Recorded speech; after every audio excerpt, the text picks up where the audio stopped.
अस्सलाम वालेकुम dear students. जितने भी स्टूडेंट्स फर्स्ट ईयर के हैं, wish you all the best कि आपका नेक्स्ट एग्ज़ाम जो है वो फिज़िक्स का जब आएगा तो उसके लिए आपकी तैयारी काफ़ी अच्छी हो चुकी होगी। कुछ ना कुछ चीज़ें ऐसी होती हैं जो प्रॉब्लम कर रही होती हैं ड्यूरिंग प्रेपरेशन, तो उन्हीं प्रॉब्लम में से किसी एक दो स्टूडेंट्स ने फर्स्ट ईयर चैप्टर नंबर 3 में से एक न्यूमेरिकल है वो मुझसे पूछा। अब चूंकि न्यूमेरिकल एक ऐसी चीज़ होती है जो शायद ओरली अगर हम बताएं तो शायद समझ ना आ पाए, तो मैंने इसलिए चाहा कि इसके ऊपर एक वीडियो रिकॉर्ड कर दूं और ताकि जिनका प्रॉब्लम अगर है तो वो रिजॉल्व हो जाए, अगर आपका प्रॉब्लम नहीं है तो आप इसको रिकॉल कर लेंगे। ये न्यूमेरिकल नंबर 1 है चैप्टर नंबर 3 का। इसकी स्टेटमेंट को मैं रीड कर देता हूं ताकि सबको क्लियर हो जाए। A helicopter is ascending vertically at the rate of 19.6 meter per second. When it is at a height of 156.8 meter above the ground, a stone is dropped. How long does the stone take to reach the ground? तो इस numerical के अंदर dear students, अगर हम इसको थोड़ा पहले outline को अंडरस्टैंड करें ताकि हमें डाटा समझ में आ जाए और उसकी रिक्वायरमेंट समझ में आ जाए। न्यूमेरिकल के अंदर यही मेन चीजें हैं कि गिवन क्या है और हमें बताना क्या है, और न्यूमेरिकल की जो सारी सिचुएशन है वो हमें अच्छे से समझ आ जाए। जितना अच्छे से आपको न्यूमेरिकल की स्टेटमेंट समझ आएगी, आपको सोल्यूशन उतना आसानी से समझ में आएगा और लॉन्ग टाइम तक याद भी रहेगा। अब यूं फर्ज कर लें कि हमारे पास एक हेलीकॉप्टर है और उस हेलीकॉप्टर की मूवमेंट के बारे में बताया जा रहा है कि ये हेलीकॉप्टर वर्टिकली मूव कर रहा है अपवर्ड डायरेक्शन में। मिसाल के तौर पे ये सपोज एक हेलीकॉप्टर है और इस हेलीकॉप्टर की जो मूवमेंट है, जो मोशन है, वो वर्टिकली अपवर्ड है। अब अपवर्ड में तो डायरेक्शन ये भी हो सकती थी, ये डायरेक्शन ये भी हो सकती थी, वर्ड है वर्टिकली अपवर्ड, तो ये बिल्कुल स्ट्रेट ऊपर की तरफ जा रहा है।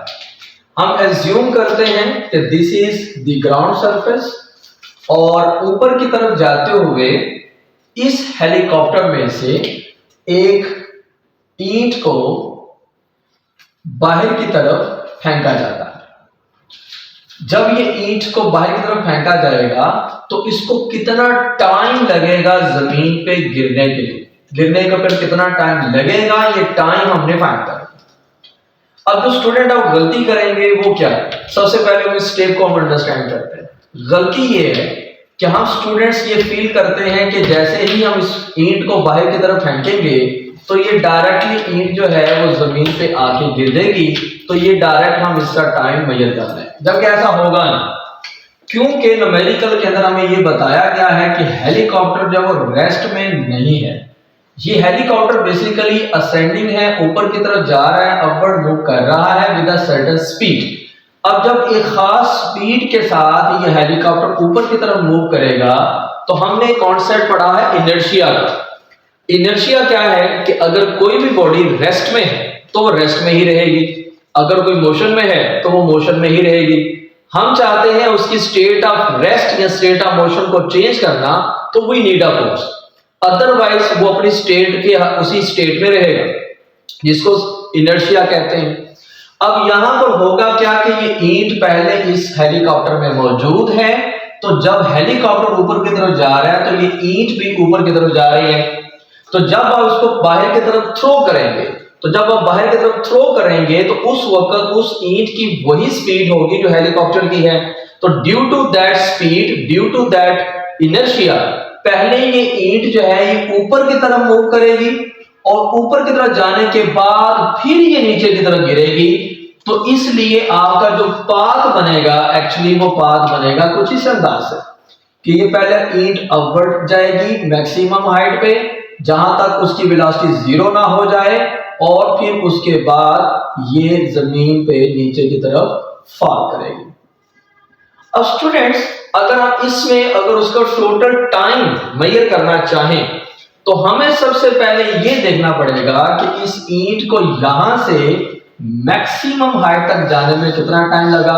सपोज इस टाइम को बोल देते हैं टाइम t1, और इस मैक्सिमम हाइट से ग्राउंड पे आने के लिए जो टाइम लगेगा, सपोज इस टाइम को हम बोल देते हैं टाइम t2। अब चूंकि मुझे टोटल टाइम मालूम करना है, तो जो टोटल टाइम होगा that will be the addition of time t1 and time t2। तो हम कह सकते हैं कि इस पूरे ट्रैवलिंग टाइम के लिए अगर टोटल टाइम हमारे पास t है, तो ये टोटल टाइम t बराबर होगा t1 प्लस t2। इसको हम इक्वेशन 1 कह देते हैं। सो पहले मुझे टाइम t1 को मेजर करना है, फिर मुझे टाइम t2 को मेजर करना है, दोनों को ऐड करना है, तो मेरे पास टोटल टाइम आ जाएगा। स्टूडेंट्स, डाटा के अकॉर्डिंग अगर हम देखें तो उसका जो डिस्टेंस है ग्राउंड से ऊपर की तरफ जाते हुए जिस पॉइंट पे उसने ब्रिक को बाहर की तरफ फेंका, उस पॉइंट तक का जो डिस्टेंस है that distance is basically 156.8 metre. तो हम इस डिस्टेंस को, आप चाहे इस डिस्टेंस को h से डिनोट कर लें एज ए हाइट, तो ये हमारे पास 156.8 मीटर है, जो इस हेलीकॉप्टर का डिस्टेंस है जब इस ब्रिक को यहां से फेंका गया। और दूसरी चीज जो हमें यहां पे इंफॉर्मेशन गिवन है वो है कि जब इस ईंट को फेंका गया उस वक्त ये हेलीकॉप्टर कितनी स्पीड से जा रहा था। जो स्पीड इस हेलीकॉप्टर की होगी उसी स्पीड से ये जो ब्रिक है ये बाहर की तरफ फॉल होगी, ये बाहर की तरफ गिरेगी। तो इस ब्रिक की या इस स्टोन की जो स्पीड है that is given which is 19.6 metre per second. तो इसको आप ले लेंगे as initial velocity of the stone which is 19.6 metre per second. तो ये दो हमारे पास स्टूडेंट्स डाटा है। एक डाटा हमारे पास 156.8 मीटर है और एक डाटा हमारे पास 19.6 मीटर पर सेकेंड है। स्टूडेंट्स, अकॉर्डिंग टू सिचुएशन कुछ डाटा ऐसा भी होता है जो हमें गिवन नहीं होता, लेकिन सिचुएशन के मुताबिक हमें अंडरस्टैंड हो जाता है कि जब ये स्टोन मैक्सिमम हाइट पे पहुंचेगा तो यहां पर उसकी जो फाइनल वेलोसिटी है दैट विल बिकम्स 0। तो ये आपने पॉइंट नोट करना है। अब इसकी कैलकुलेशन की तरफ बढ़ते हैं। तो कैलकुलेशन के लिए डियर स्टूडेंट्स, सबसे पहले हम t1 को कैलकुलेट करते हैं। तो t1 की कैलकुलेशन के लिए हमें क्या करना पड़ेगा? t1 टाइम वो टाइम है जिसमें इसको टाइम लगेगा इस पॉइंट से इस पॉइंट तक, और इसको आप अगर लेबल कर रहे हैं अपने पॉइंट को समझने के लिए तो आप इसको नाम दे सकते हैं पॉइंट ए का, इसको पॉइंट दे सकते हैं पॉइंट बी, और इसको हम नाम दे देते हैं point C. So time t1 actually वो टाइम है जो लगेगा उस स्टोन को ए से बी तक पहुंचने में। अब चूंकि यहां पर हमें इनिशियल वेलोसिटी और फाइनल वेलोसिटी गिवन है, डिस्टेंस हमें मालूम नहीं है। सो अगर डिस्टेंस इन्वॉल्व नहीं है, ना हमें फाइंड करना है ना हमें गिवन, तो इसका मतलब हम ना सेकंड इक्वेशन लगाएंगे ना थर्ड इक्वेशन। जस्ट हमें इसकी एक्सेलरेशन ड्यू टू ग्रेविटी मालूम है, वेलोसिटीज गिवन है, टाइम गिवन है, तो आप यहां पर first equation of motion apply कर लेंगे। फर्स्ट इक्वेशन ऑफ मोशन है Vf is equal to Vi plus A into T. So ये हमारे पास फर्स्ट इक्वेशन यहां पे अप्लाई करेंगे तो Vf चूंकि वेलोसिटी 0 है और Vi जो है वो 19.6 मीटर पर सेकेंड है, और एक्सेलरेशन चूंकि स्टोन इस दौरान अपवर्ड मूव करेगा अगेंस्ट द ग्रेविटी, तो ये आ जाएगा -9.8, और ये जो टाइम है this will be equal to time t1। तो पॉजिटिव नेगेटिव नेगेटिव होगा और ये टर्म इधर आके पॉजिटिव हो जाएगी, तो उसको हम लिखेंगे 9.8 t1 which is equal to 19.6, और t1 वैल्यू हमारे पास आ जाएगी 19.6 डिवाइडेड बाय 9.8। तो इसकी अगर हम डिवीजन लेंगे, अगर आप इसका डेसिमल पॉइंट खत्म करें, ऊपर भी 10 नीचे भी 10, 9.8 को मल्टीप्लाई करें तो ये 2 टाइम्स 19.6 होता है, तो हमारे पास t1 आ जाएगा 2 सेकेंड। सो दैट मीन्स कि इस स्टोन को उस हेलीकॉप्टर से जब फेंका गया तो ड्यू टू इनर्शिया जितना ये ऊपर की तरफ जाएगा उसमें जो टाइम लगेगा दैट टाइम इज 2 सेकेंड। अब हमें फाइंड करना है इसका time t2। Time t2 students find करने के लिए हमें ये देखना पड़ेगा कि इस मैक्सिमम हाइट B से C तक आते हुए उसको डिस्टेंस कितना तय करना पड़ेगा। अगर हम ये टोटल डिस्टेंस निकालना चाहते हैं तो यहां पर हमें सबसे पहले ये देखना पड़ेगा कि डिस्टेंस S1 क्या है, A से B तक का डिस्टेंस क्या है। ये डिस्टेंस हम सेपरेटली मालूम करेंगे और अगर हम लेट कर लें कि इसकी जो अपवर्ड डायरेक्शन में मूवमेंट हुई उससे जो इजाफी फासला इसने तय किया वो अगर S1 है तो यहां पर ये जो डिस्टेंस बनेगा जो उसकी हाइट थी जहां से उसको थ्रो किया गया वहां से ग्राउंड तक पहुंचने के लिए इस डिस्टेंस को हम लेट करते हैं कि दिस डिस्टेंस इज S2 और ये जो डिस्टेंस S2 है this will basically equal to h। तो ये S2 जो है वो h के बराबर होगा। अब चूंकि एक ये डिस्टेंस मेरे पास आ रहा है जो S1 है और एक ये डिस्टेंस आ रहा है जो S2 है, ये दोनों मिलाएंगे तो हमारे पास ये टोटल ट्रेवल डिस्टेंस आएगा। So distance S1 will be S is equal to S1 plus S2। तो जब ये दोनों डिस्टेंस हम कैलकुलेट कर लेंगे तो फिर हमारे पास इस डिस्टेंस की बेस पे ये टाइम t2 जो है वो कैलकुलेट होगा। सो यहां पर स्टूडेंट्स हम नेक्स्ट कैलकुलेशन के लिए इसको इक्वेशन 2 कह देते हैं। पहले हम फाइंड करेंगे डिस्टेंस S1। अब इस डिस्टेंस S1 के लिए आप simple third equation of motion लगा सकते हैं which is 2as is equal to bf square minus bi square। अब ये थर्ड इक्वेशन के अंदर हम देखें तो 2 और a जो है वो हमारे पास -9.8 है। ये डिस्टेंस हमने फाइंड करना है विच इज S1 और b चूंकि मैक्सिमम हाइट की वजह से 0 हो जाएगा तो 0 स्क्वायर और जो bi है दैट इज 19.6 तो ये आ जाएगा 19.6 का स्क्वायर और यहां से इसको सॉल्व करते हैं। 2 को मल्टीप्लाई करेंगे 9.8 के साथ तो ये बन जाएगा 19.6 इंटू S1 साथ नेगेटिव रहेगा इंटू माइनस इसका स्क्वायर टेक करेंगे तो स्क्वायर क्या आएगा कैलकुलेटर देख लेते हैं। 19.6 का स्क्वायर ये बनता है 39.2। तो ये जो 39.2 है इसको आप इसको सॉल्व करेंगे यहां से नेगेटिव साइन से कट जाएगा और जो डिस्टेंस S1 है this will be equal to 39.2 divided by 19.6। तो इसको जब आप डिवाइड करेंगे तो हमारे पास S1 आ जाएगा 19.6 इंटू मीटर। तो ये हमारे पास जो डिस्टेंस S1 है ये आ गया 19.6। लिहाजा इनर्शिया की वजह से स्टोन ऊपर की तरफ जाते हुए जो इजाफी डिस्टेंस तय करेगा वो इजाफी डिस्टेंस बेसिकली बराबर है 19.6 मीटर। तो यहीं से हम नेक्स्ट सॉल्व करते हैं इसको।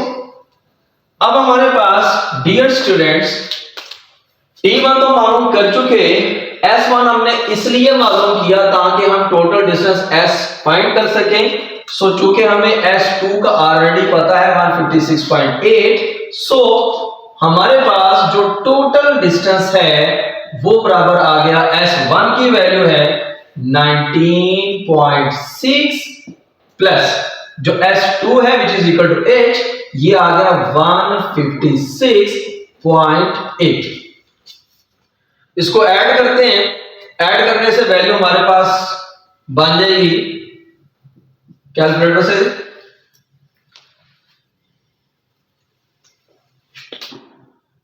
19.6 प्लस 156.8। तो ये बनती है 176.4 मीटर। तो ये मेरे पास टोटल डिस्टेंस आ गया जो इस स्टोन को लगेगा। तो this is the total distance travelled by the stone from point B to the point C. अब इस डिस्टेंस को यूज करते हुए हम ये टाइम t2 जो है वो आसानी से मालूम कर सकते हैं। इसके लिए now you will just have to apply the second equation of motion which is s is equal to vit plus half at square. क्योंकि मुझे टाइम t2 फाइंड करना है तो इसको आप टाइम t2 लिख सकते हैं। अब ये जो डिस्टेंस s है जो हमने देखा ये है 176.4 vi। अच्छा यहां पर बहुत इंपॉर्टेंट बात समझिएगा, जब हम a से b का केस देख रहे थे तो b पॉइंट पे हमारी फाइनल वेलोसिटी 0 थी, क्योंकि a की वैल्यू जो है वो इनिशियल कहलाएगी और b की वैल्यू फाइनल कहलाएगी। जब हम मोशन देखेंगे b से c तक तो इस ट्रैवलिंग के अंदर जो हमारा जो स्टोन है उसने चूंकि मोशन स्टार्ट करनी है पॉइंट b से इन दिस मोशन, तो उस पॉइंट b पे अब उसकी वो जो फाइनल वेलोसिटी थी पिछले केस की अब वो बन जाएगी इसकी initial velocity. Now it will be the vi। लिहाजा जो आपके इवेंट्स होते हैं जहां से मोशन आप स्टार्ट करने जा रहे हैं, जहां पे मोशन आप एंड करने जा रहे हैं, उसको भी हम इनिशियल और फाइनल वेलोसिटी कहते हैं। और एक इनिशियल वेलोसिटी और फाइनल वेलोसिटी का ताल्लुक आपकी ऑब्जर्वेशन से है। अगर मेरी ऑब्जर्वेशन a से b की है तो b मेरा फाइनल पॉइंट होगा, और अगर मेरी ऑब्जर्वेशन b से c की है तो b मेरा इनिशियल पॉइंट होगा। सो यहां पर इसकी vi 0 हम लेंगे। जब ये vi वैल्यू हम 0 पुट करेंगे तो हमारे पास प्लस वैल्यू आ जाएगी 1/2। अब एक्सेलरेशन चूंकि पॉजिटिव होगा दैट इज 9.8 और ये टाइम t2 स्क्वायर जो हमने फाइंड करना है। स्टूडेंट्स इसको सॉल्व करते हैं। 176.4 विच इज इक्वल टू, इसको आप 9.8 को 2 पे डिवाइड करें that is equal to 4.9 t2 square. तो यहां से आप स्टूडेंट्स जब t2 की वैल्यू फाइंड करोगे तो ये आ जाएगा 176.4 डिवाइडेड बाय 4.9। इसको सॉल्व करने पे हमारे पास जो वैल्यू आएगी गालिबन 36 वैल्यू बनेगी। इसको क्रॉस चेक कर लेते हैं। 176.4 डिवाइडेड बाय 4.9 तो ये वैल्यू आएगी 36। चूंकि ये स्क्वायर है तो आप इस स्क्वायर को खत्म करने के लिए दोनों तरफ का स्क्वायर रूट लेंगे।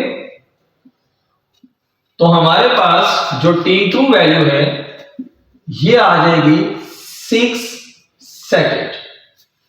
सो डियर स्टूडेंट्स हमारे पास t1 की वैल्यू भी आ गई है और t2 की वैल्यू भी आ गई है। जैसा कि मैंने आपको बताया कि जो t1 है और t2 है, जब इन दोनों को हम सम अप करेंगे तो हमारे पास टोटल टाइम t आएगा।